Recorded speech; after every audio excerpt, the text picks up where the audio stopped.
అంటే మీరు కూడా ఫస్ట్లో అంటే బేసిక్ ఈ ప్రవీణ్ పగడాల ఇన్సిడెంట్ తర్వాత మీరు కూడా ఒక ప్రెస్ మీట్లో మాట్లాడడం జరిగింది. అంటే బేసిక్ ఇదేదో కొంచెం డౌట్గా ఉందని కూడా గతంలో మీరు మాట్లాడారు. సో కానీ ఇప్పుడు ఏమనిపిస్తూ ఉంది, మీరు కొంచెం ఈ సీసీటీవీ ఫుటేజెస్ కావచ్చు ఇవన్నీ బయటకు వచ్చిన తర్వాత మీ వర్షన్ ఏంటి, ఏం చెప్పి? నా వర్షన్ ఏంటంటే ఒకటే వర్షన్. నేను ఇవాళ ముస్లింల మీద క్రైస్తవుల మీద మతోన్మాదులు, హిందూ మతోన్మాదులు, హైందవ మతోన్మాదులు కొన్ని దాడులు జరుగుతున్నాయి దేశవ్యాప్తంగా. కాబట్టి మణిపూర్లో మంటలు చెలరేగాయి. కాబట్టి సో అట్లాంటి వాతావరణాన్ని ఇలా సనాతన ధర్మం పేరు మీద పవన్ కళ్యాణ్ లాంటి వారు ఇవాళ ముందుకు వస్తున్నాడు. కాబట్టి వాళ్ళ రేపు ఒక ఏపీ రేపు యూపీ లాగా తయారైతే అక్కడ మాబ్ లించింగ్ జరిగింది, దళితుల మీద క్రైస్తవుల మీద దాడులు జరిగినాయి, 260 మంది పాస్టర్లను జైలు వేశారు, అక్కడ దళితులను చంపేశారు, ముస్లింలను చంపేశారు, క్రైస్తవులను చంపేశారు. అక్కడ దేశవ్యాప్తంగా ఈ సంఘటనలు జరుగుతున్న నేపథ్యంలో మరి అక్కడ కూడా పవన్ కళ్యాణ్ గారు సనాతన ధర్మాన్ని భుజాన్ని ఎత్తుకున్నారు. కాబట్టి సో ఇట్లాంటివి ఏమైనా జరిగి ఉంటాయా అనే ఒక అనుమానం. రైట్. ఇప్పుడు ఏపీలో కూడా ఈ వాళ్ళు ఏదైనా ఏపీ ఆయన ఆదిత్యనాథ్ దాస్ కూడా ముఖ్యమంత్రి. రైట్. సో ముఖ్యమంత్రి స్థాయిలో ఆయన చాలా విద్వేష ప్రసంగాలు చేశాడు. సో కాబట్టి ఇక్కడ కూడా అట్లాంటివి ఏమైనా జరిగినాయా? ఈ మధ్య కాలంలో పవన్ కళ్యాణ్ గారు ఎక్కువ ఇట్లాంటి విద్వేష ప్రసంగాలు చేస్తున్నాడు, మతాన్ని రెచ్చగొడుతున్నట్టుగా మాట్లాడుతున్నాడు. కాబట్టి తర్వాత చర్చిల మీద ఈ మధ్య కాలంలో వాళ్ళకు సర్కులర్ జారీ చేశారు ఏపీ ప్రభుత్వం. ఏమని? లీగల్ చర్చిలని ఇల్లీగల్ చర్చిలని ఏమున్నాయి, డేటా కావాలని. తర్వాత ఎవరైతే చర్చికి పోతున్నారో, ఎవరైతే యేసుక్రీస్తు నమ్ముతున్నారో వాళ్ళందరూ కూడా వాళ్ళ ఎస్సీ సర్టిఫికేట్ ఉంటే వాళ్ళను ఉద్యోగాలకు కూడా బీకాలి.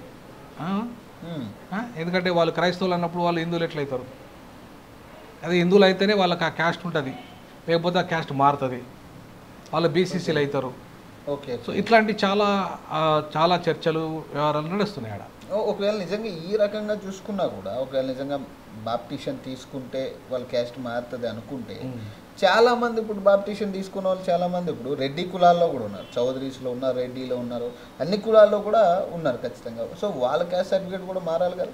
నేను అదే అంటున్నా. ఇప్పుడు బ్యాప్టిజము తీసుకున్నప్పుడు ఒక ఓసీ రిజర్వేషన్లు ఉంటే ఆయన కులం ఉంటుంది, బీసీ కులం ఉంటుంది, ఆయనకు రిజర్వేషన్లు వర్తిస్తాయి. చివరికి ఎస్టీ అతను కూడా, ఆయన క్రైస్తవుడు ఆయనకు కూడా రిజర్వేషన్లు ఉంటాయి, ఆయన కులం ఉంటుంది. తెగ ఏ తెగైతే ఆ తెగ. మరి ఒక్క ఎస్సీ ఏం పాపం చేసిండని ఆయన కులం మారుతుంది బీసీ కింద. అది కూడా మారితే మాత్రం మారుతాడా? మాలా మాదిగా మారుతుందా? మారదు కదా.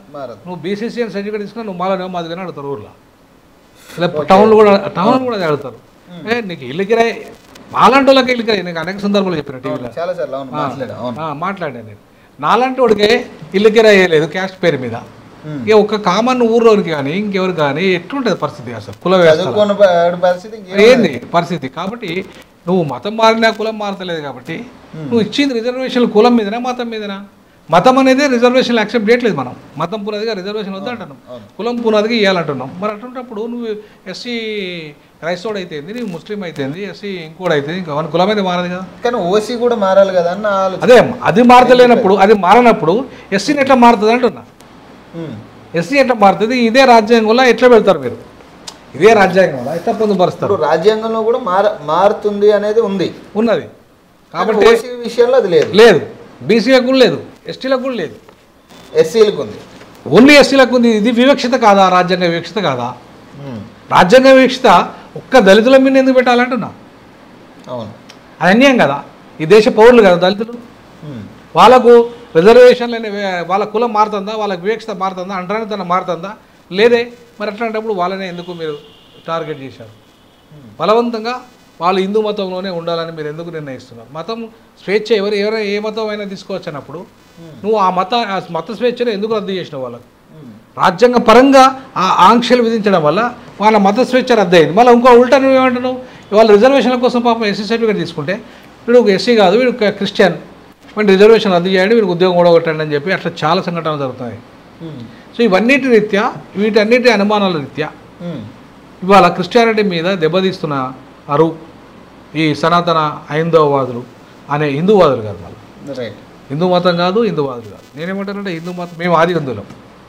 ఈ దేశంలో ఉన్న దళిత క్రైస్తవులంతా ఆది హిందువులు, దళిత ముస్లింలంతా ఆది హిందువులు, దళిత బుద్ధిస్టులంతా ఆది హిందువులు, దళిత జైన్లంతా ఆది హిందువులు, దళిత సిక్కులంతా ఆది హిందువులు, ఈవెన్ దళిత ఏమంటారు వాళ్ళని వీళ్ళను ఆది ఆంధ్రులంతా ఆది హిందువులు, ఆది ద్రవిడులంతా ఆది హిందువులు, వీళ్ళంతా ఆది హిందువులే. మీరు గుళ్ళోకి రానియకపోతేనే కదా వాళ్ళు వేరే మతం పోయినరు. మీరు తప్పు చేసి మీరు అంటరాని వాళ్ళగా వాళ్ళని ట్రీట్ చేసి ఇవాళ నువ్వు క్యాస్ట్ సర్టిఫికెట్ క్రిస్టియన్ మతంలో పోయినావు అని చెప్పి నువ్వెట్లా అంటావు? నువ్వే కదా ఫస్ట్ రాని గుండెకి రాని అయింది, నువ్వే కదా అంటరాని వాడిని దూరం పెట్టింది. మరి అటువంటిప్పుడు క్రైస్తవ మతంలో నువ్వు అంటరాని వాడిని పర్లేదు, నువ్వు రాని నీ చదువు నేర్పి నీకు ఐఏఎస్ని చేసి ఐపీఎస్ని చేసి నీకు ఒక చర్చి పాస్టర్ని చేసి నీకు ఒక విలువ ఇచ్చినప్పుడు వాడు అందులో ఉంటాడా ఇందులో ఉంటాడా? ఇందులో ఉంటాడు కదా, అంతే కదా సహజంగా. మరి అటువంటిప్పుడు తప్పు వాడిది ఎట్లయితుంది? తప్పు నీది కదా, తప్పు నువ్వు చేసి శిక్ష వానికి ఎందుకు వేస్తా అంటాను అంట. సో కాబట్టి ఇట్లాంటి ద్వంద్వ వైఖరి వల్ల సనాతన హైందవ ధర్మంలో ఉన్న ఈ ద్వంద్వ వైఖరి కారణంగా దాన్ని సపోర్ట్ చేస్తున్న వాళ్ళ కారణంగా ఇవాళ దళిత క్రైస్తవులు ఒక అభద్రతా భావంలో ఉన్నారు. వాళ్ళ మీద దాడులు జరుగుతున్నాయి, వాళ్ళని హత్యలు చేస్తున్నారు, అవమానాలు చేస్తున్నారు, అన్యాయాలు చేస్తున్నారు. అందుకే ఇవాళ వాళ్ళ మీద అనుమానాలు వీళ్ళకి.